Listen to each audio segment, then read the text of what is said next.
computer, done that. And I'll just get rid of this little hide the floating meeting controls. And then we go to the lecture. Okay, here we go. So methodology is today's topic.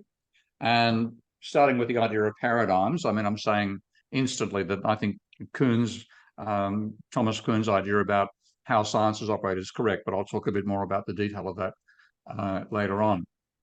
And of course, neoclassical economics is dominant, but there's numerous logical and empirical fallacies, which of course, as Joe saw with John Ham, they completely ignore those fallacies. And they had a huge paradigm contradicting event in 2008. That's, according to them, not only shouldn't it happen, it can't happen, but it did. And that didn't change a damn thing. Then you have Marxian economics, which is only a handful these days, and they've got the transformation problem as a major problem for them, as well as my own work on it, which none of them have taken any notice of.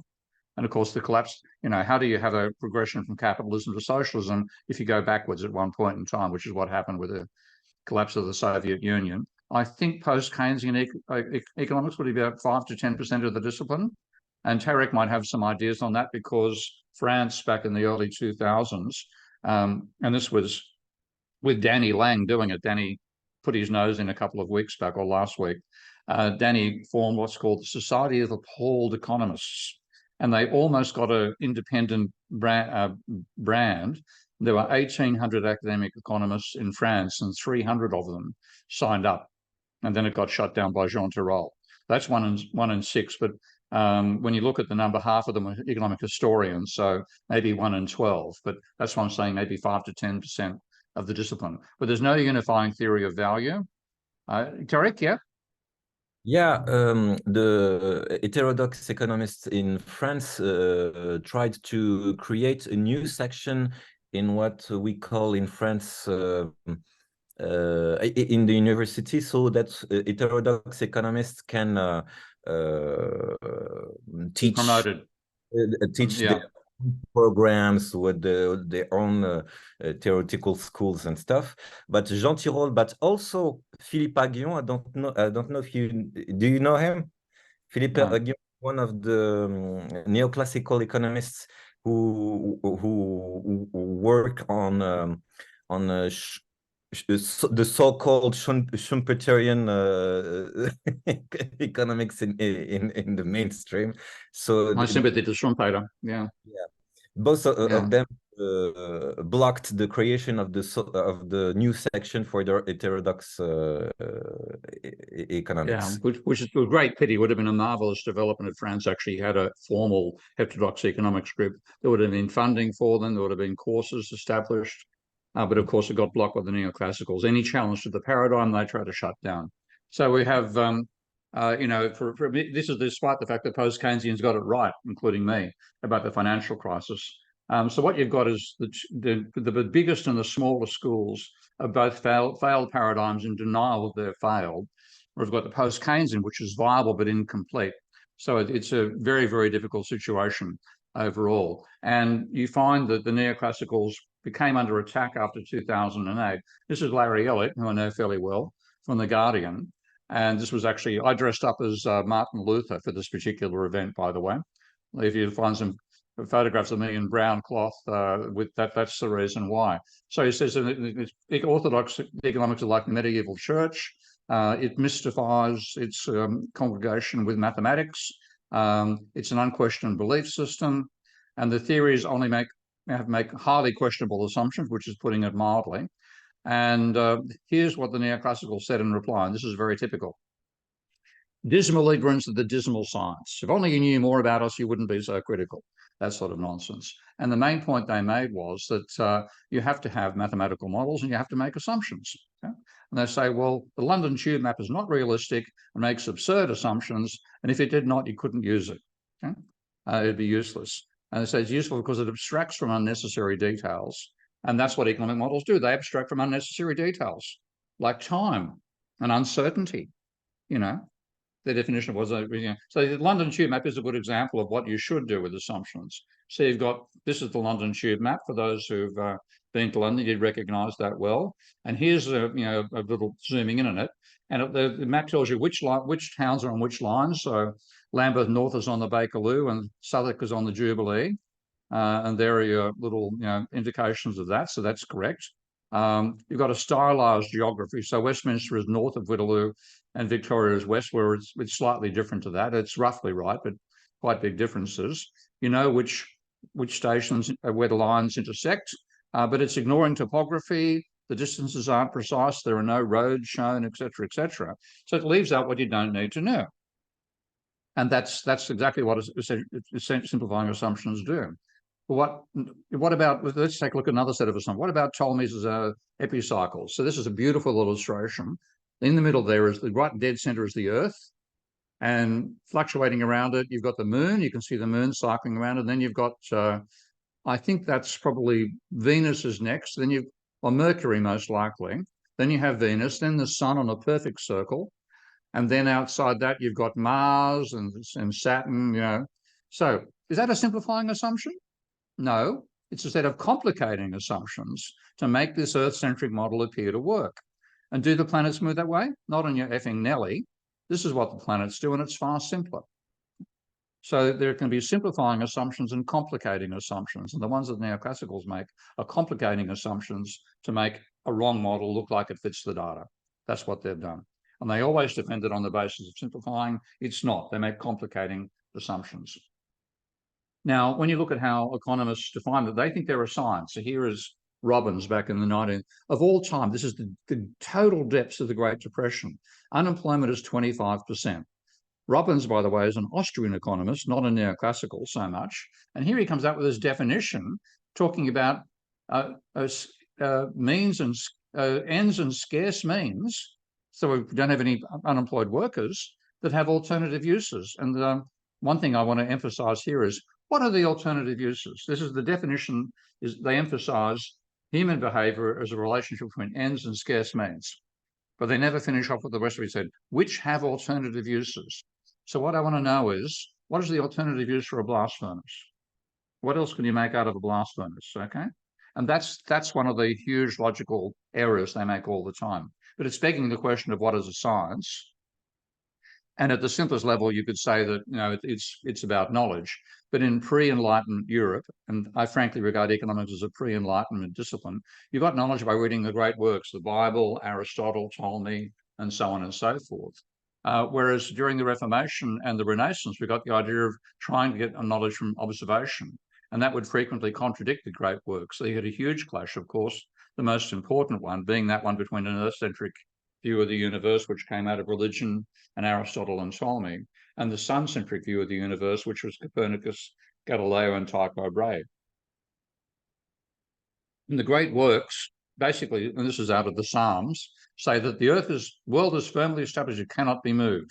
You might know that Galileo had inscribed on his tombstone, and yet it moves. And that's exactly the line he was fighting to his deathbed. So science knowledge, and you look at this and say, what actually happened? You observe the planets, which are the moving one. Planets means wanderers in Greek. You develop an explanation that fits it, and that meant the sun had to be the center. And we didn't know there was a solar, we didn't know we were in a solar system. We thought we were in the universe. Okay? So we thought the sun was the center of the universe, and all these stars were funny things at a great distance. So the Earth orbits the sun. And you had Galileo being persecuted for those beliefs, but ultimately he won.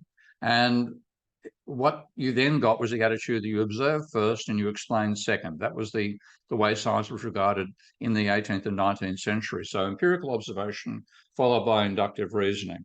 That was the basis of it. And along comes Popper and said, well, that's not true. He said, what actually happens is you have conjecture and refutation. So you have, and he was right. I think he was actually writing where I am now. I must actually check and see that. But he was a Marxist, and then he got disillusioned by Marx. So a large part of his personality and arguments comes out of being anti-Marxist. And he saw psychoanalysis, Marxism, and astrology as pseudosciences and said, look, they're full of observations. They look at empirical data all the time. And he said, astrology is heavily empirical. Where were you born? Whereabouts were you on the planet when you were born, et cetera, et cetera. And he said, what pseudosciences do is confirm. They look at data to confirm their current beliefs. He said a Marxist couldn't open a newspaper without finding confirming evidence for his interpretation of the history in the news, and even what the papers did not say. So he said confirmation was meaningless. Every conceivable case can be interpreted in light of the current theory. You can't refute them. So he said a genuine science must be refutable. And there were 6 principles out of that as to how you can actually distinguish science from pseudoscience and good behavior from bad behavior. And the first one was confirmations that only count if they are risky. In other words, you said something which on its surface is unlikely to happen unless the theory is true. And a good example there is Eddington's confirmation of Einstein's theory that gravity bends light with a transit of Venus and a particular star actually as well, seeing what happened when that star went behind the sun. He said every good theory is not an instruction, it's prohibitions. It says what can't happen. If you can't refute a theory, then it's non-scientific. And every genuine test is deliberately an attempt to try to refute the theory. And you can only count confirming evidence where it's a genuine but unsuccessful attempt to refute.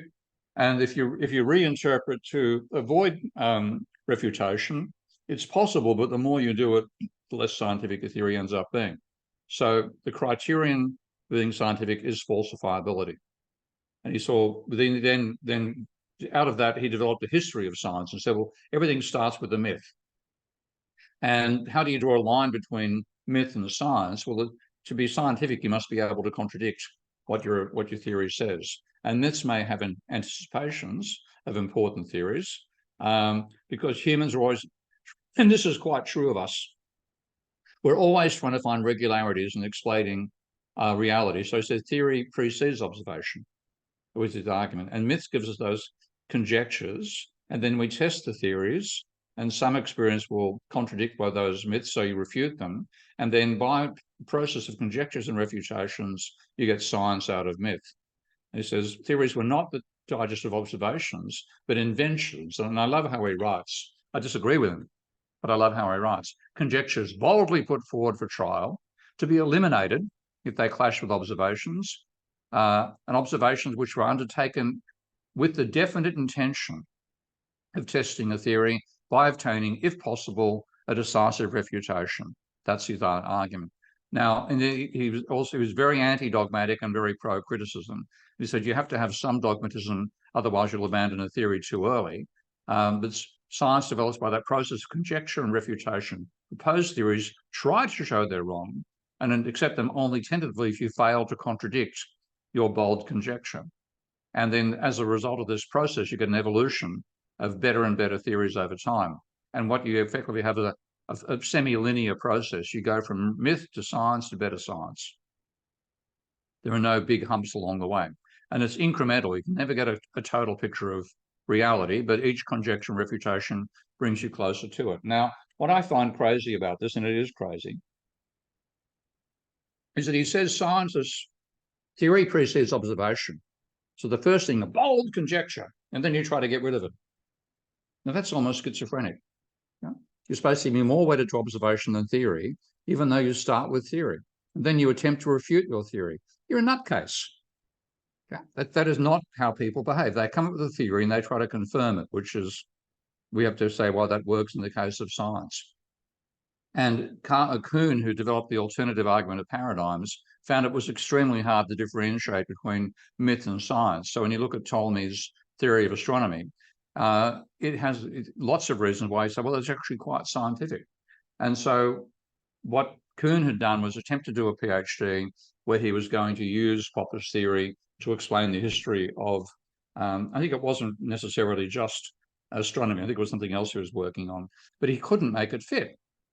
So he had developed an alternative argument that a scientific community, and now it is a community, not just an isolated individual, but a group with a collective endeavor, they're wedded to their view of the world. And the theory, they will select the observation that tend to confirm it. So rather than having experiments to try to contradict it, the theory indicates what experiments you do to confirm it. And what happens over time is the more it can explain, the more the paradigm grows. Yes, Tarek, yeah? Yeah, I teach philosophy of science, and the main problem of the Popperian philosophy of science is that we don't get rid of a theory the moment we have an empirical difficulty. So if physicists had to follow Popperian methodology, they had they had to get rid of general relativity at its beginning, for example, because it encountered many empirical difficulties. So that's the main criticism that Kuhn addressed against Popperian philosophy of science, and he saw that science is almost all the time conservative. And that's the difference between normal science and revolutionary science, which I'm getting to in a moment. I highly recommend reading Kuhn, by the way. It's one of the greatest books I've ever read. Not very large, about 150 pages, maybe 200 pages. Very, very dense, beautifully written.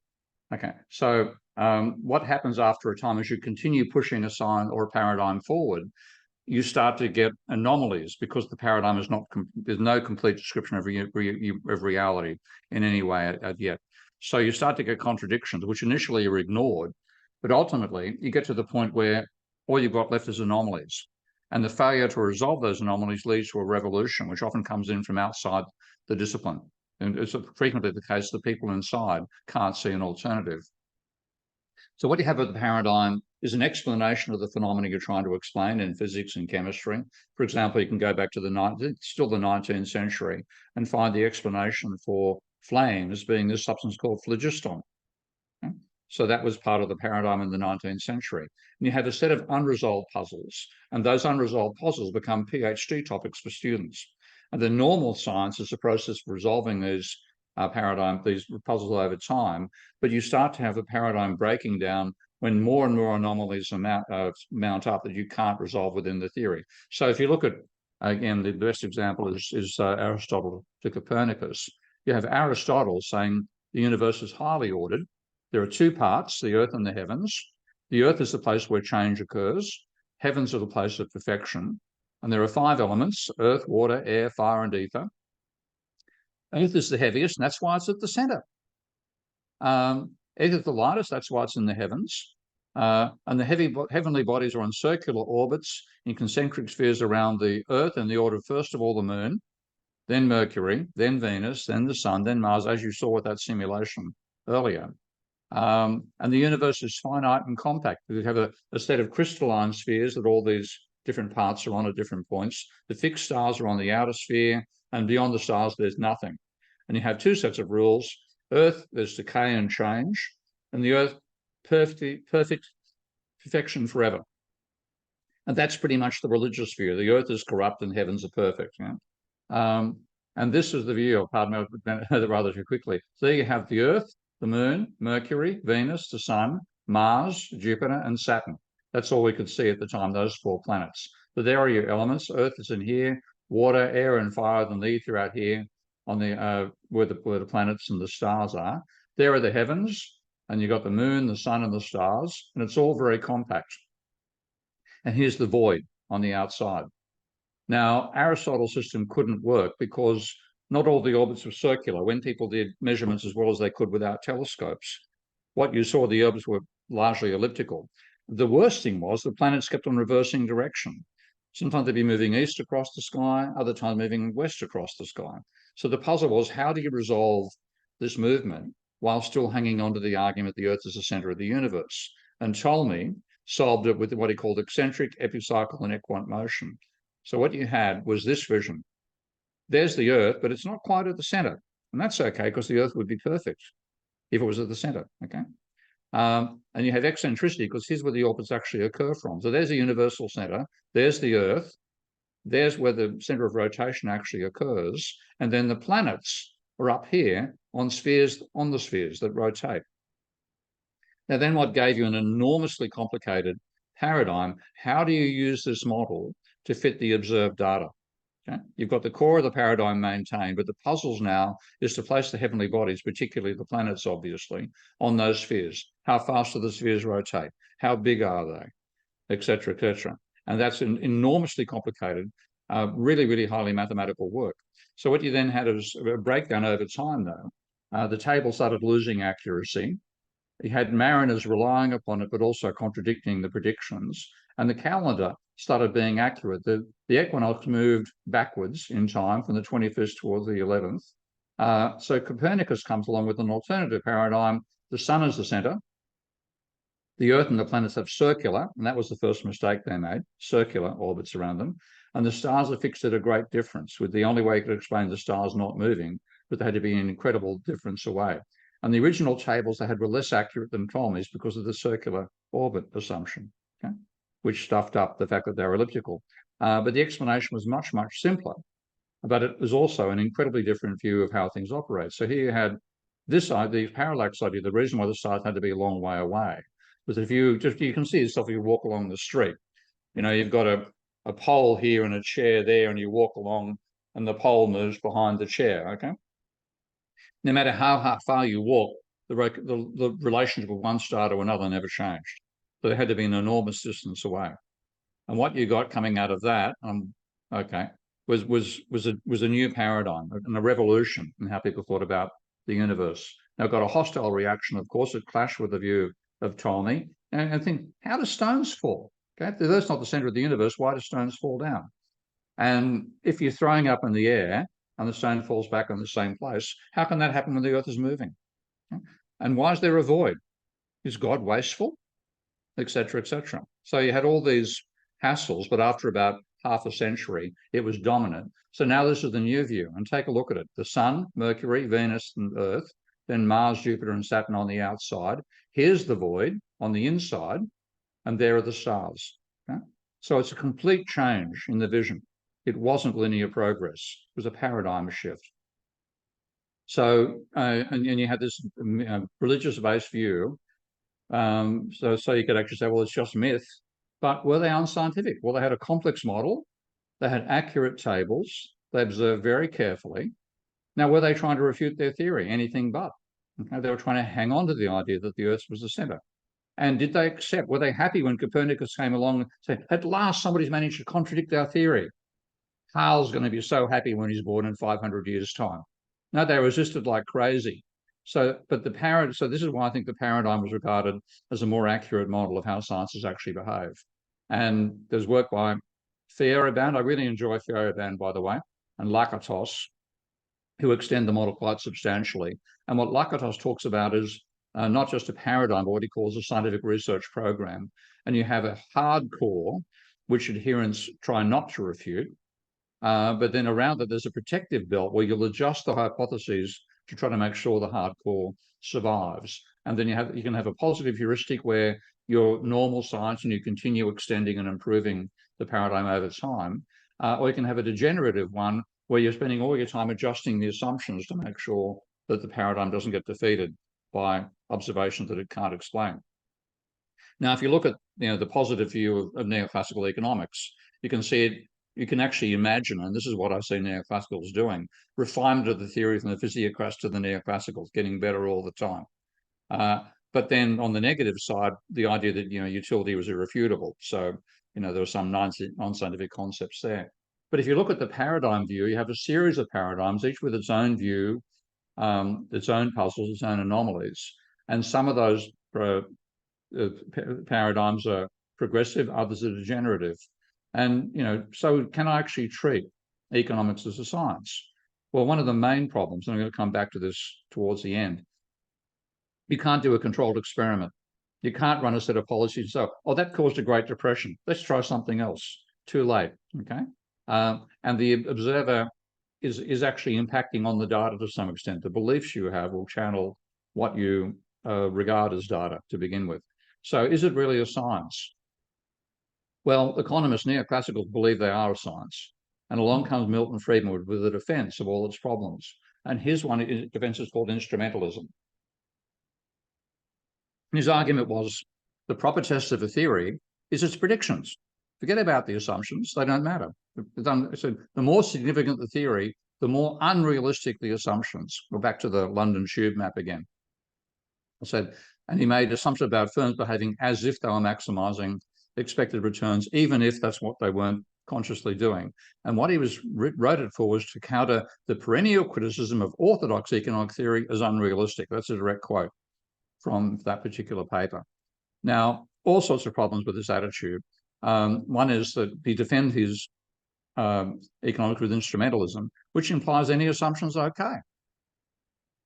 Well, you should, the number of times I've had a paper rejected from a mainstream journal because of the assumptions I made, because I didn't make assumptions they liked. They don't behave this way at all. Okay, this is just it's cover for what they actually do. And how have the predictions fared? You know, monetarism failed. Finance markets don't behave like the efficient market hypothesis. The Great Recession did occur. So it's not an effective defense. It's a shadow play. Yes, Terry. And if I can make a comment about this, neoclassical methodology is inconsistent because we cannot hold together instrumentalism and the need the need of micro foundations for macroeconomics. I'm defending this thesis that neoclassical are inconsistent in this regard. And every other regard for that matter. And I'm so sick of them. They just piss me off completely these days. So you have many, many problems with it. It's not how they actually behave. They do judge other theories on the basis of assumptions. And as they say, the whole idea of macroeconomics was driven by the desire to make it consistent with the assumptions of micro. So rather than assumptions not mattering, that's all they really care about. And they're critical of other theories on the basis of their assumptions. So they'll attack Marxian economics because of the labor theory of value. And I've had my papers rejected because I won't make the assumptions of rational behavior. So, and you also get logical contradictions. So Schrafer's critique of the logical consistency of the marginal productivity theory, yeah, consistent only its inconsistencies, as Alwyn says there. So you can challenge the assumptions, and scientists do try to build models which are descriptions of reality. Okay, we would never have changed from the Ptolemaic model to the Copernican model unless it really mattered to describe reality accurately. So the best critique of instrumentalism comes from Alan Musgrave, beautiful paper, where he says that you can classify assumptions into three categories. There are negligibility assumptions, and that's what the London tube map is about. There are domain assumptions, and there are what he calls heuristic assumptions. Now, negligibility assumption, you're saying something is unimportant. So if you imagine Galileo dropping balls out of the Leaning Tower of Pisa, then he's assuming that air resistance doesn't matter. If you take a look on the web, by the way, on YouTube, look for there's an English physicist, I can't think of his name right now, but he found himself in a vacuum chamber, and he got them to evacuate the chamber and drop a lead ball and a feather in the chamber, and they both fell at the same speed. Marvelous little demonstration. Now, a domain assumption is something which says if a condition applies, then the theory works. Otherwise, the theory doesn't work. And Newton's theory of planetary motion assumed there was only one planet. And if that was true, then the planet would follow an elliptical orbit permanently. If it's false and the planets are relatively massive, then the motion is unpredictable, as Poincaré showed, because the gravitational effect, first of all, there's no formula for it. And secondly, the gravitational effect causes chaotic behavior over time. And I've actually seen a physicist explain that if you move your pencil from one side of the desk to the other, that will change the location of Saturn in 1 million years. Okay, Saturn will go from one side of the universe, of the planet, of the solar system to the other side. It is that sensitive. So you get chaotic paths, and therefore that means that if you have a multiple planet system, you're necessarily going to have collisions. So the orbits that evolve are stable orbits which ultimately don't have collisions in them. It's an evolutionary theory for the pattern we have rather than a mathematical one. So that's the important development over time. Now, heuristic assumption, and this is a clever one, is something you know is false, but you use it as a stepping stone to another theory. So Einstein assumed that a person walking along a train, across a train, you could resolve their motion into the forward motion of the train and the sideways motion of the passenger. So here's the train going forward, and here's a light beam traveling, or something traveling at 9/10 the speed of light. And there's a passenger walking across the train, and there's something else moving at 0.9 the speed of light horizontally. You can do the geometric sum over here and it'll be the correct square root of a squared plus b squared. But over here, you will not get more than one times the speed of light. So Einstein said, he made this assumption and said that can't be maintained. So the law of written down doesn't hold in reality, but we'll assume its correctness and then go on forward and then correct it to make it fit with observations. So the sun and the planets is the right way to use assumptions. You first of all assume the influence of other planets is negligible, and therefore you're going to have an elliptical orbit. Then you say the other planets are not negligible, so you get that it only applies with a single planet solar system. Then you drop the assumption that there's no impact, you get an evolutionary theory of the shape of the universe. And this is the right way to go from one theory to another. And of course, the more realistic your assumptions, the more accurate your theory is. The question is, do you need that level of accuracy for what we're doing? At the moment, you don't need to take into account that planets' orbits are chaotic. You can use Newton's equations for each planet and treat them collectively, and you'll still be able to land that probe on Mars. So Friedman's instrumentalism and the defenses that neoclassicals make of the criticism they cop are only true when you're talking about negligibility assumptions. And what they're doing is defending domain assumptions, or they present to students as if they're heuristics. So they say, don't worry, you don't like these assumptions, but we relax them later. Bull fucking shit. They get, pardon me, but I'm so sick of this stuff. They get more and more extreme as they go further on. The assumptions become more ridiculous. Okay, and that's where the madness of the theory comes from. So one of my favorite examples is Ian Sharp, that gave us the efficient markets hypothesis. He assumed that all investors have identical, and wait for it, accurate expectations of the future. Okay, and all investors have equal access to limitless credit. That'd be helpful for me at the moment. Now, negligibility, domain, or heuristic? Not negligible, because literally in a later paper, I've got to find a copy, it was in a book rather than a journal, he actually said if you drop it, the theory is in a shambles, which is true. Okay. Heuristic, no, because they never developed anything else later. They didn't replace risk with uncertainty. They didn't take account of inaccurate assumptions and differential access to credit and all that sort of jazz. So it's it's a domain assumption, which is false. And that's the main problem of neoclassical economics. They use risk as a proxy for uncertainty, and that means that the whole theory can't work in the real world. They ignore the nature of fixed capital. They don't look at marginal productivity theory properly, and they assume equilibrium is the normal state of the economy. So all this stuff is just nonsense. Okay, they're not being scientific. They're defending themselves on the basis of scientific procedures that they themselves don't follow.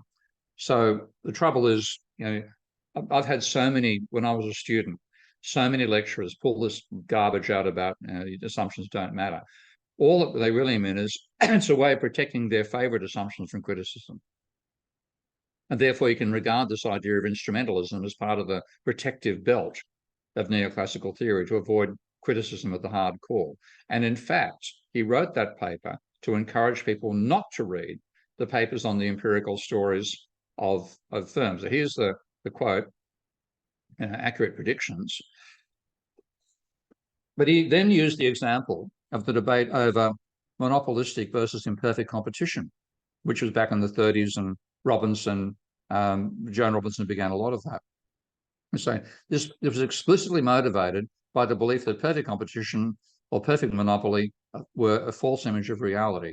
And that was based on the difference between the assumptions themselves and predictions derived from neoclassical theory. And then he says the lengthy discussion on marginal analysis in the American Economic Review some years ago is an even clearer, though much less important example. He said the articles on both sides, so pro and anti the neoclassical theory, ignored the conformity to experience of the implications of the marginal analysis. So, we don't need to look at the data, we've got the theory, and concentrate on whether their businessmen do or do not look at marginal cost, et cetera, when they do their calculations. They continue, this is behind the point. Okay? none of them change the idea that people are profit maximizers. It's based on just discrepancies between assumptions and the real world. And he said, a particularly clear example is furnished by recent criticisms of the maximization of returns hypothesis on the grounds that businesses do not, indeed cannot, behave as the theory assumes they do.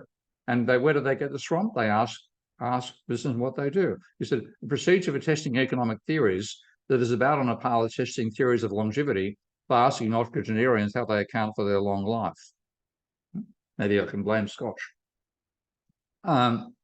He said, little, if any, evidence is cited on the conformity of actual market behaviour with the implication of the hypothesis being criticised. So he encouraged economists not to read the literature by people like Eitman and Guthrie, where the results strongly contradicted neoclassical assumptions. So back in 1952, 1 year before I was born, this is how long this shit's been going on for, they sent a survey out to 1,000 firms, asking them which of a set of 8 curves most closely matched their firm's costs. So you have this one, rising costs all the way out. That's the one that looks like neoclassical theory. Okay?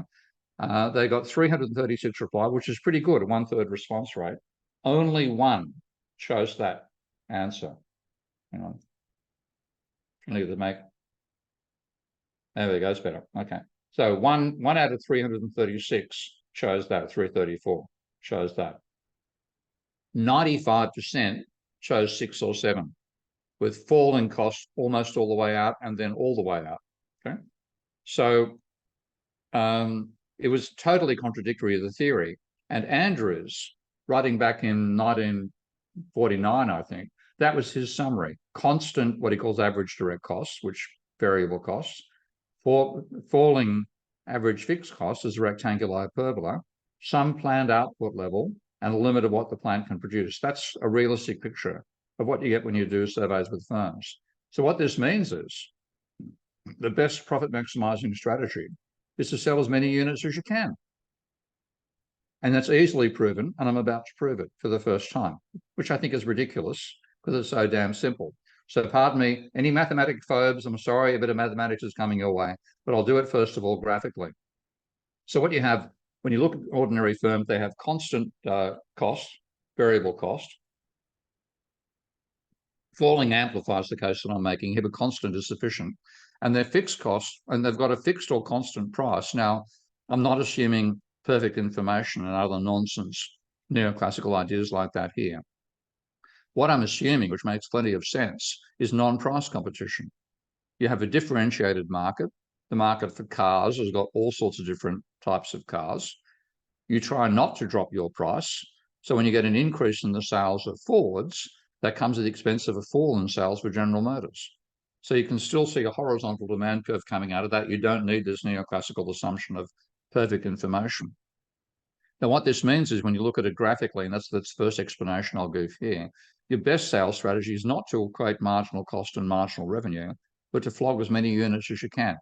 So here's the, you've got quantity for the individual firm on the horizontal axis and price and average cost, et cetera, on the vertical. There's your average fixed cost, and that's, say, F divided by Q, which is a rectangular hyperbola. Then you have average variable costs, which are constant. I could make it more extreme by having downward sloping, but constant is enough. So your marginal cost is V, where V is the cost, variable cost per unit, which doesn't change with the firm output. That means your average total cost is add V onto AFC, and that's a vertical addition, which is why the lines appear to converge, but they're the same distance apart when you add up vertically. There's your price, and of course, there's price much above variable cost. They don't converge. Okay? Big difference between the two. But let's say you have Q1 as your output level. Then at Q1, there is your profit because there's your fixed costs at Q1. There's your profit at Q1, which is the area above average total cost and below price. So there's your profit per unit. Multiply profit per unit by the number of units, there's pi 1, and that's equal to price minus variable cost minus fixed cost divided by Q1. Now, then you have Q2. If you can sell more, what happens there? Well, there's Q2. That's F divided by Q2, which is smaller than F divided by Q1. That therefore means that pi divided by Q2 is bigger, price minus variables cost minus F divided by Q2. So that's graphical. It's easy to see that the obvious strategy is to sell more. Because as you move out, this gap is going to grow. And that's where your profit comes from. And that comes up because this is falling. Okay, so that grows. Inverse relationship between the two. Now, mathematically, and I'm going to put this into a journal paper and really annoy the bastards, I hope, shortly. So if you had the standard assumption, this is what they teach their students. So you have rising marginal costs. So you have a total revenues price times quantity. And total cost was a variable cost, which first of all falls efficiency levels early on and then rises, plus a fixed cost. So you have variable cost as a function of quantity, which was not the case in what I showed earlier, plus fixed costs. And then if you differentiate your variable cost, you get marginal cost. And because marginal cost is rising with quantity, the slope of marginal cost is positive. So that's a second differential as it happens, but you therefore get that rising. So total profit is total revenue minus total cost. And there's total revenue minus total cost, price times quantity, minus variable cost as a function of quantity, plus fixed costs. So you differentiate that, and you differentiate P times Q minus VC as a function of Q, plus fixed cost. Fixed costs drop out, so your rate of change of profit is price minus marginal cost as a function of quantity. So profit is maximized where you equate price to marginal cost. And that's what they teach in their first year courses, okay? And that therefore means the firm should stop selling if marginal cost is equal to or greater than price. When it's greater than price, you stop at that point. Now, what about the real world? Same story, total revenues price times quantity. Total cost is constant per unit. So you have variable cost as a function of quantity, where the differential is marginal cost as before, but the slope is constant, doesn't change. So I can say variable cost is equal to V times Q, but the second differential of that is 0, okay? So marginal cost is therefore V, and V is a lot less than P. So then you have total profit, total revenue minus total cost, which is price times quantity, minus V multiplied by Q, which is variable cost plus fixed cost. F cost disappears. What you get is your rate of change of profit as a function of quantity is price minus a variable cost, which is always positive. So the correct strategy is to continue producing until you reach output, capacity output. So this was actually realized by previous economists. This is Eitman back in 1947, and says engineers designed the plant so that the variable factor is used most efficiently when you're close to capacity. And under those conditions, average cost declines steadily, average variable cost declines steadily. A marginal cost derived from that will be below the average cost at all scales of production. That makes it physically impossible to determine a scale of output that'll maximize profits by equating marginal cost and marginal revenue. And that's what Friedman was saying, don't read this shit. But this shit was accurate. This is real world. So what we've got is not a science. It's a pre-scientific religion based on the great works. And the great work this time is Marshall's Principle of Economics. And if you read Friedman on this in his methodology paper, he says existing theory and both the allocation of resources and the division of income reached its pinnacle in Marshall's principles. And that's all we need to think about, okay? Don't need to look at the real world. Just read Marshall. Yeah? Now, this then brings it down to, what is unscientific about economics in a genuine sense? So if you look at a normal scientist, Max Planck's autobiography is a fascinating read.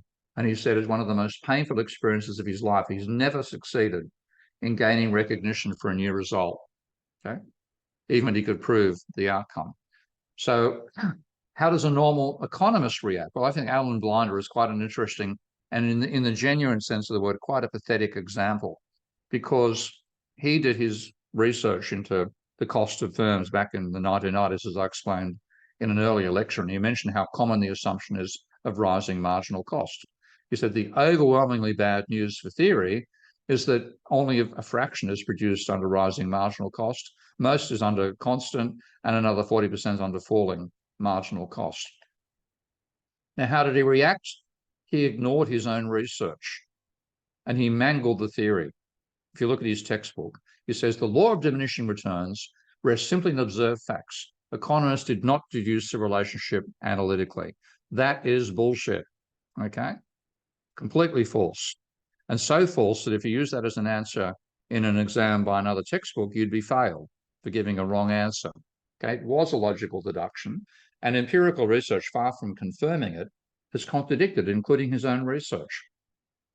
Then he gives an example. He says that in China, farmers have been using increasingly more fertilizer as they try to produce a larger grain. Now consumption is 4 times higher than it was 15 years ago, and that suggests that you've reached the zone of diminishing returns. That is false, because diminishing marginal productivity requires a fixed input at some point in time. He's got rising amounts of fixed capital over 15 years. So if you use that, he used Belander's textbook to answer a course taught by Mancu's textbook, you'd get failed for these 2 answers. And in terms of neoclassical theory, that'd be correct. So what keeps economics in such a pre-scientific state? I think firstly, one of the reasons is that the anomalies in economics are historical, they're not permanent. So the Great Depression occurred and nobody I'm talking to here lived through it, I think. I could be wrong, but I think we're old, but not that old. Okay. So the global financial crisis occurs just once. You can't go back and reproduce it and test how it goes with other theories. And unlike scientists, economists do want to go back to the pre-theory. They don't want to just lose what they see as the theory of the economy, because it's a utopia. You've got no power and no coercion. And John Hearn, I think you'd agree, Joe, was a classic instance of this. No power and coercion unless the government's there. Get rid of the government. Everybody gets what they deserve. And equilibrium is a desirable state. Okay, that is entirely ideological. Well, the main problem is that you don't get generational change in economics. If you have an anomaly like the black body radiation problem or the double slit experiment, you can't explain that with Maxwellian theory. You'll have Maxwellian lecturers still teaching Maxwellian theory and are trying to avoid the anomaly. But ultimately, they've got to retire. They either retire or die. And so a new generation comes in and takes their place, and they want to solve the anomaly. So you get generational change in a genuine science. But in economics, people like me and Tariq can go through the global financial crisis and say, holy shit, this theory's got to be wrong. And then we change, we become a minority. But you can always find some nutcase who's willing to accept the theory because they love the utopian view. So a new zealot replaces the old zealot, and the same sort of jerks who annoyed the hell out of me when I was a young student and now are annoying the hell out of Tariq when he's a mature student. And we form alternative schools that we're ignored and ridiculed. So my guess is we're not going to get rid of neoclassical economics until it's got rid of capitalism, frankly. Because if you look at the garbage that Nordhaus wrote, the pay doesn't matter, Colin. Yes, they get paid, but they believe it without being paid, and that's why they're so dangerous. Again, John Hearn was a great example of that. So what happens is Nordhaus's view got through because it maintained the utopia. And then, unfortunately, because politicians and journalists and business people aren't aware of just how bad this theory is, they think it's all scientific. And then what happens is, because we trust the economists, we've done bugger all about climate change, but climate change hasn't done bugger all about us. So at some point, reality is going to strike extremely painfully. I'll just finish this bit. Actually, dive into it, yeah.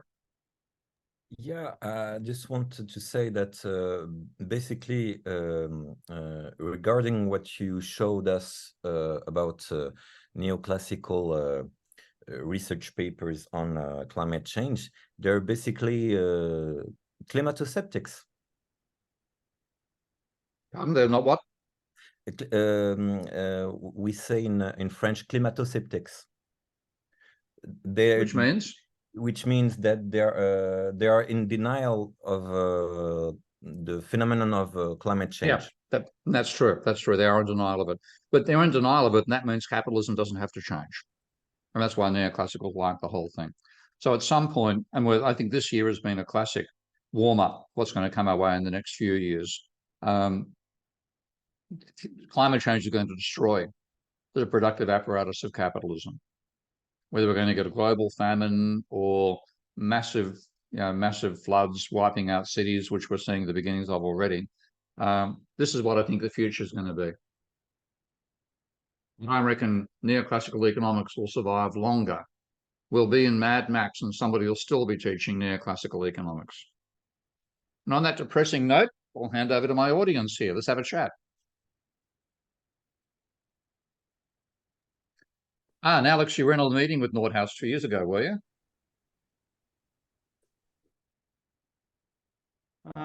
Yeah, exactly. And our guy, Philip Lane, chief economist, did invite him as an advisor to the monetary policy conference for ECB. And so, yeah, he was asked all the important question if we shall impose taxes like climate taxes. Of course, based on his analytics, Nordhaus was against all of those measures. Yeah. And I confronted him. We have his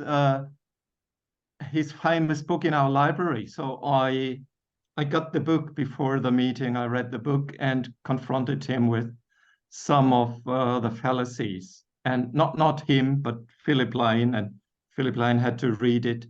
And he hesitated to pass it on to Nordhaus. But I could see his reaction. So probably they understood that he's just like that's fake economics.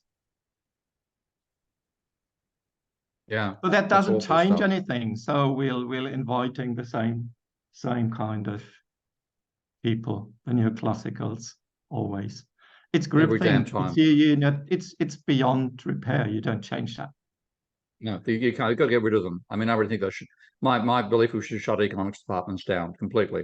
Kick them out of university. If they want to teach it, go and set up a building next to Scientology and teach it there. Tarek.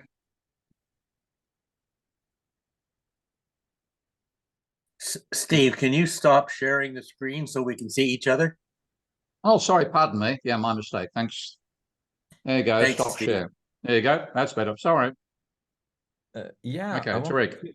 I wanted to ask you, Steve, is there any chance that we can avoid this environmental catastrophe? I don't think so, unfortunately. I mean, because you see all this debate: am I a doomer if I think we're doomed? I think I'm a realist to say we're doomed. And then the question is, look at how we responded to COVID. I mean, that was a total disaster from beginning to end, with all sorts of conflicting policies. I can't believe that people thought this was a globalist conspiracy. What a joke, That's why Hearn did total lockdown in New Zealand, and Boris said herd immunity in the UK. Oh, give me a break. So the inanity with the way the politicians accepted it. And also, we've had this, decades of economists telling us it's trivial. I mean, when you do the numbers on what the economist thinks is going to happen because of climate change, they talk in terms of percentage change in GDP way in the distant future. But when you actually say, what does it mean in terms of an annual rate of growth? The basic prediction they're making is that climate change will cause a 0.02% fall. Now, that's 1/5 of the accuracy with which we currently record past GDP growth. So they think it's trivial, and we've fallen for it. Now, of course, it ain't trivial, and it ain't in the future. It's happening now. I mean, the storms you're seeing, the ones that most strike me that we've had recently are the hail rivers in Germany and Spain and Greece in summer. You see rivers of ice flowing through streets in summer. That's just the beginning of how weird this is going to get. I saw another thing just a couple of days ago about hailstorm wiping out a wine crop in some part of Italy, that the entire crop was flattened. And not just the crop was flattened, the vines were flattened as well. So we're going to start seeing those sorts of changes. And then, heaven knows the forces we're unleashing. All several orders of magnitude bigger than our capacity to cope with them. So I think we're going to see a breakdown of civilization, and not on a total global level. Some parts will be able to survive a bit longer than others. But I think in those days, it's going to be the end of globalized civilization, and maybe some regional areas will survive. So I'm very pessimistic about what we face, and I think I don't think I'm going to die of old age, put it that way.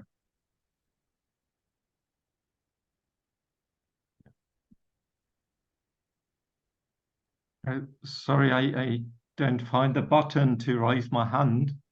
But just just at the same time as the environmental economists say, so climate, the effect on GDP, climate breakdown will be negligible. You have people like CEO Kirk saying, but so what? Why care? Because by 2100, we will have accumulated 1,000% of GDP growth. And that comes out of the neoclassicals. It's all their fault.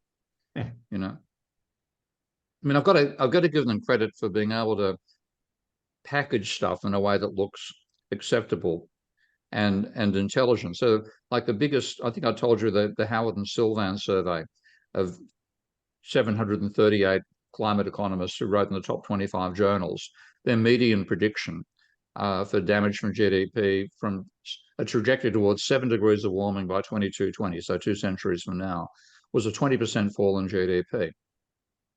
But they meant 20% compared to what it would be in the absence of climate change. And that means rather than being 21 times what it is today, it'll be 17 times what it is today. And yes, I will update though. I'm going to try to do that over the weekend, by the way. That's a bit of the Adams dropped the ball, so I'm going to do what I do to catch those all up over the weekend, or maybe by Monday. Anyway, so 17 times rather than 21 times. But then if you look at what that means, 200 years of compounding means that a 0.02% fall in annual growth means that change in output. But if you wanted to say, for example, that there'd be no change because of climate change in GDP, so GDP be constant for the next 2 centuries, you'd need to show, the way they say it, a 95% fall in GDP. Because a 95% fall compared to what it would be means that rather than being 21 times, it'll just be 1 time. Okay. So it's incredibly sensitive to this final way of stating it. And that's made people think, oh, they're talking about significant damages, 20% of GDP. But then the subliminal message is we're going to be 5 times richer anyway. It's just only 4 times. Who gives a shit? And that's what has really sunk into the body politic. So my main ambition in life now, I want to see these guys on trial for ecocide by negligence. They're going to destroy human civilization. And the one pleasure I have left in life, the thought that I can actually put them behind bars or worse, because they're going to kill billions of people. Okay? That's what's going to be the impact of this. And I don't want to see engineers or scientists blamed for it, but I am, unfortunately, I think what's going to happen is that people in the aftermath of what's going to be an Armageddon will say it's all the fault of the technologists. Technology caused this. And we're going to get an anti-technological religion becoming dominant in the aftermath of the chaos that's coming our way. But it isn't the technology that's the real problem. It's too much technology, and that's where you blame the economists. Sounds like a novel. With regard to time and change, we just don't have time for incremental changes. So we need really disruptive actions because the independence of central banks is contributing, meaning independent from democratic decisions, from parliaments, from people's influence. And so we have no time for incremental change to convince and to address politics. I think at the same time, one of their own politics. But the trouble is, when we're not going to get massive change until people think this is a threat on the same scale that the British realised the Nazis were a threat in World War II. And they only realized that after they'd lost Poland, lost France, and you had 250,000 soldiers about to be slaughtered on the beaches of Dunkirk. And that only in that case do people say, holy shit, this is serious. And then, yes, we'll accept rationing. Yes, we'll accept every effort being put into keeping the Nazis out, and a whole of society effort. And that for that to happen with climate change, we're going to need catastrophes that make the examples I've given so far look trivial. We're going to need something which wipes out a city or a country, and then not just one country or one city, but dozens of cities in various parts around, scares the shit out of people. And then you might get political agreement to extreme action. But by that point, we would have lost a large part of our productive capacity. And that's the terrifying thing. We're going to be trying to attenuate this while we're having our capacity to attenuate being destroyed. So one thing I want to do, this is one of my looking at the various proposals for ways to address this. I think ultimately we need to not just reduce the planet's temperature back to pre-industrial, we need to drop it 1 or 2 degrees below pre-industrial to reverse the momentum we've now put into things like the collapse of West Antarctic and Greenland and so on.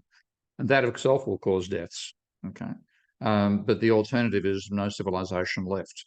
Now, so what I would want to see, that the MIR project, what's called Mirrors for Earth's Energy Rebalancing, that is about the only project I've seen that I think could rapidly reduce the temperature of the planet. But we need an enormous scale of these cheaply produced mirrors. We need billions of them, billions of 1 meter square or 1 meter circumference diameter mirrors to reflect light back into it, and put them in the Arctic and put them where they're needed. That's an enormous endeavor, and we should be doing it now. But nobody takes it serious enough to think about that. So by the time we start doing it, our capacity to make the mirrors will be damaged by the process of climate change. Tony. There was I think it's a Rory Stewart and Alistair Campbell podcast, and they had Katie Raworth on, and they just could not get their head around what she was saying. It was a case of, but that's not politically realistic. Oh, come on, you can't expect that to happen. And she kept saying to them, come on, you two, start thinking. And they just couldn't. And the problem is, every politician everywhere in the world, except possibly in China, is the same. Yeah, I mean, China's got a certain amount of capacity to make decisions based on engineering principles, which gives them an advantage. Did I tell you that I spoke to 5 staffers at Parliament 2 weeks ago in London? So and they said they were gobsmacked with how bad Nordhaus's work was and all the other stuff that he's hangers on. So there's a beginning, of getting people to realise, but to get into that crack, you've got to get past the barrier that Rory Stewart had there. That they say, well, that's just, you can't do this. This is politically not feasible. And that was basically, I mean, I come back to Churchill all the time. This is what Churchill faced when he was being raising the alarm about Hitler all that time. And Chamberlain was in charge, and peace in our time, all this sort of stuff. So that's why it isn't just the politicians that need to shift it. Humanity has to start getting scared shitless. And it won't be scared shitless until the scale of damages that in the past have scared them, terrified them, but they're going to continue. So, I really do think we're going to fragment down to a handful of societies that might survive for a while. And, I expect 7.5 billion deaths out of this over the next 20, 30 years. And I blame economists. Well, I think it's less than 30. I think it's going to happen within the next 5 to 10. I wasn't going to say that, Tony. You've just got to look at where crops are being decimated through the weather that we're getting, and it's only going to get worse. Yeah. I mean, next year is going to be the big coolest one. that we're ever going to have in our lives. And I include anybody who's in their teens currently. You're losing the fresh water at the bottom of the Himalayas, which is one of the most fertile areas in the world, and they won't be able to grow their crops. You've got 2 billion people living there who are going to be migrating. The Americans are losing their crops and are going to want to migrate into Canada. Are the Canada's going to accept them? There are huge issues going to come over the next 5 to 10 years. And I can't see anything stopping it because the political will to think like that just isn't there. And on top, and then India stopped exports, as Jack. The only thing they're exporting is basmati rice. I don't know why basmati got. Maybe they make more money out of basmati rice, but yeah. They've stopped exporting their rice because their crop has been decimated. There are no exports of Indian rice now. It's been stopped. They need it, including basmati. I thought basmati. They need it for home consumption. Ah, right. Okay, so it's gone even further. So, like England, one reason I'm not in England is because England imports about 40 or 50% of its food. So if there's a global famine, England will have starvation. And when that starts happening, because all this stuff about, global warming affecting third world countries, I'm sorry, the third worlds are more likely to be able to survive because they're at least closer to food production. So I think the chaos is going to happen in the advanced economies, and the UK being one of the most exposed of the lot. So, yeah, if you imagine, like, Americans want to migrate into Canada, they're going to migrate with guns. So we're going to have warfare everywhere, including in the UK. Sorry? That will happen everywhere, including in the UK. Yeah. And it's going to be the illegal guns that are going to allow you. You need a minimum community of 150 to 200 so that you can have about 140 of them working the land to produce the food for the people with the guns. Yeah, I know. I'm considering all sorts of survival issues on that front myself. Herb, you're muted, mate. You're muted. I'm still struggling with the language for this concept, but I wrote a bit in the chat, but it seems to me that a lot of what we hear, it's as if it's outside of our control, that it's exogenous in a sense, that it's mysterious. It's the invisible hand mentality, I think. And we still pretend that these aren't the actions of people making the decision. I use inflation as an example. And Steve, you've seen me right. Inflation is clearly a result of people with the power to impose higher liabilities on the rest of us and command more of our assets for their benefit. And so I see that as the way it is usually talked about is as if it's impersonal, and I guess I'm just struggling with some of the language. I just wanted to throw that out there today. Well, it's power. Okay. It's power. This is what neoclassical theory effectively argues, that power doesn't exist. And that is a convenient myth for the ultra wealthy. Because you saw it. I mean, that's why we're so pleased to have that discussion with John Hearn, even though it frustrated the shit out of me. I've had John's a nice guy. I've had quite a few scotches with him at various times. Hang on, they didn't turn up properly. There we go. And he's a nice bloke, really, really genuinely nice human being. But he's so fucking delusional, and he thinks he's got all the answers. And the thing is, that level of delusion just permeates the whole of society. But in the point of view that you're making there, it implies power doesn't exist. So prices are set by impersonal forces, and they blame the government for creating too much money for causing the inflation. So they redirect without it being aware they're redirecting in any sense at all. But ultimately, yes, it's a power struggle. It's a struggle over the distribution of income. I missed, who's the John you're talking about? John Hearn, who, if you go and search on my website, my YouTube channel, Steve Keen and Friends. If you haven't seen it, by the way, if anybody who's watched the Steve Keen and Friends thing on a Saturday. My friend Joe wanted me to watch that. And when he told me what it was about, I said, I think I'll give it a pass, because it seems to me that I'm already well past that these days. Yeah, I mean, when Ty told me, the whole way that Steve Keen and Friends came about was, first of all, Dan ran this thing called COVID climate change correlation, which was a chat with me that he thought would make a large amount of money, and it didn't. But then we had Ty turn up as somebody in the discussion saying he'd build a model of the pandemic in Minsky. Would I like to see it?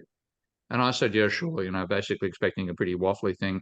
I literally said, fuck a duck, it was so good, so clever, so well designed. So Ty's become part of my inner circle. And he then took over the show, and he now calls it Steve Keen and Friends. And normally it's people like Mike Rozicki, who's a very close friend and another system dynamics modeler, better than me at system dynamics. But he said John Hearn, and I went, oh, no, you can't be kidding. But it was frustrating for me, but for people like Joe to watch it, you could just see this level of off with the fairies delusion that they think is intelligent science. Do watch it. It's an interesting show. I'll try and muster up the energy for it, Steve. But well, it's not. It won't be John Hearn again. I can trust for quite some time. I know other ones are good, but John Hearn and what Joe told me was the discussion neoclassical versus Keynesian or something like that. Oh, come on, we're past that, folks. They're not, and they're in charge, and we're not. And that's the problem.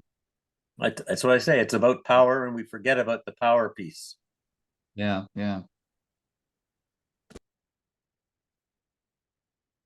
Jeff.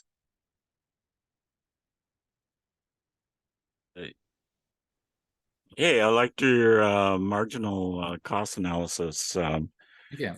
We use a process called theory of constraints, and if you look at your chart, you will realize that your maximum process occurs at your limit of production.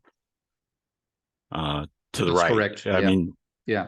So in theory of constraints, we recognize that, and what we're looking at is how to move that constraint to the right, because that's how you increase your marginal profit. Yeah. In fact, what I wanted to share that. I'll try to put up. That'd be good. What I'm actually considering doing is a modeling exercise. I'll write an article about theory constraints on the school site. Okay, that'd be great. Thank you. But I must say, by the way, there's such a fantastic conversation going on that I don't have time to keep up with it. But I love the conversation you guys are all having, guys and girls, and it's extremely intelligent and really very enheartening for me to see that level of intelligence in the conversation. So this group's going to stay open forever, and I'm going to continue giving lectures. Tariq's going to dive in with this next week or the week after. When do you want to do it, Tariq? Was it next week or the week after?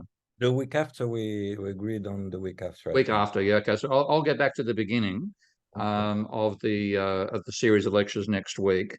And interesting enough, the marketing, sort of try to suck you in with the idea of this is a, fine tuning and the first time. That's how it's actually worked out, because I really have developed a great set of lectures, I think, with the help of you guys and the feedback you've had. And now what I'm doing is developing another set of much shorter lectures, but many more of them, of course, roughly 15 to 20-minute lectures. That's going to go out to a bunch of students if they sign up. And I've got two potential sign-ups, one through Jordan and Friends still, and we'll see how that goes. The other, I got approached by a group of Sri Lankan academics and businessmen to put on a course for third world students at $25 a head per month, I think. So I'm going to be writing lectures for both those groups, and all that stuff has come out of what I've done with you guys. So, to me, this has been both financially rewarding and very intellectually rewarding and extremely useful overall. It's nice to talk to a bunch of sane people.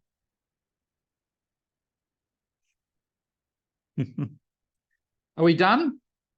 I think it looks like pretty run out of steam. Okay, everybody, thank you very much again. Back to the beginning next week. I'll try to get the recording up again. So thanks again. Have a great evening, and I'm going to have another glass of scotch. Bye all. Oh, Steve, you're staying in, or we're having a different call? Yeah, Alex and I are going to have a bit of chat about the ECB, so I'll stay on. Just myself and Alex to have a chat now. So if the rest of you can sign off, we'll have a chat. Bye all. Bye. Have a good evening, or whatever the time is. Good to see you. Okay. So what do you reckon? What should I do? The Nordhaus talk? Yeah, maybe a bit of the North House, and maybe I would appreciate if you could do some of the pension stuff, because like people get alarmed when they feel it in their own pockets, and we have a private like a market-based pension fund. It's over $1 billion. Yeah. And can you send me a copy of the annual report of that, particularly if there's something on climate change in it, because I can then incorporate that in what I'll argue.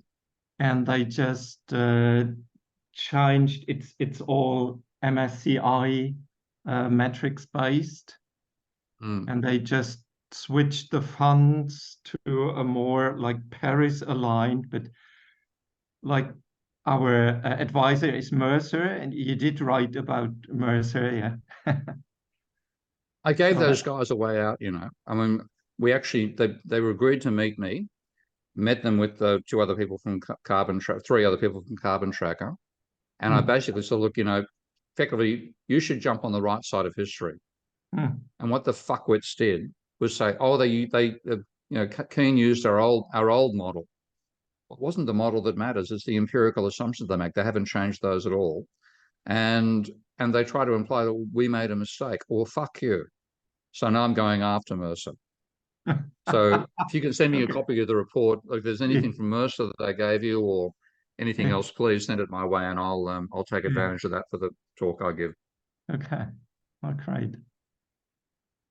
But okay. I think, and you just have 45 minutes, and then we have half an hour for Q&A. So yeah, I've already written a presentation which I gave to the parliamentarians when I was there in London 2 weeks ago. So a slight modification. If I can put a couple of slides specifically on your pension fund and its own assessment of the damage of climate change, that'll be really useful. I can, you know, make people start wetting their pants about it, which is what's needed. Exactly. That will wake them up. The only thing that's waking them up. Yeah. And unfortunately, but true. And then like just have a thought about the title and answer to Veronique, because she's a bit impatient. I did notice she's a great person to bring people together, but if I start talking economics, then she's out. Yeah, she said, no, I don't understand.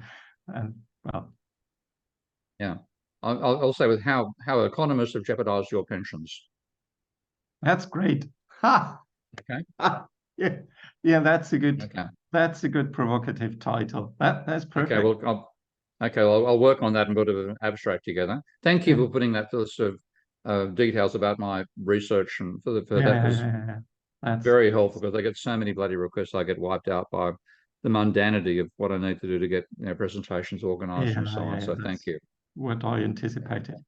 Okay, so then I'll send you what I can find about the annual report and the transition, climate and physical climate, the value at risk measures. And I have been looking for if there's a clear, at MSCI, if they're publishing a clear statement about what they expect on the devaluation of assets, but I haven't found so much yet, but we'll see. Okay. Look, I'll get a draft outline and a title to you tomorrow morning, and Veronique, and if you can send that to me in the meantime, so I've got your own pension fund, that'd be really helpful. Yeah, do it. Try to do it now. Okay. Great. I'm gonna go. Okay, bye all. Bye.